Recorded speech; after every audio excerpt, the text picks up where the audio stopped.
Ayan mga bossing. Ito na yung nagawa nating hagdan ngayon mga boss. Ito pa lang. Tinapos tayo ng materialis mga boss. Isa, dalawa. Ayan, 3 baitang mga bossing. Ayan. Bali ganito na lang gagawin natin dyan mga boss para makatipid tayo. Dalawa na lang. Ito kasi lalagyan natin to ng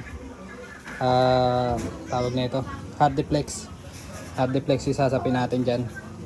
Sa dalawa, 3 baitang lang nagawa natin mga boss. Tapos yun nailatag na rin natin. Bali ilang step na lang din yan mga bossing. Ayan.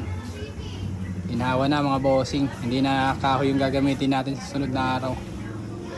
Ito na lang ang gagamitin ulit natin na hagdan. Ayan. Ma-clear lang to mga boss. All goods na yan.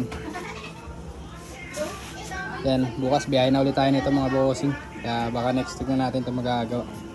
Yun lang mga boss. Peace out.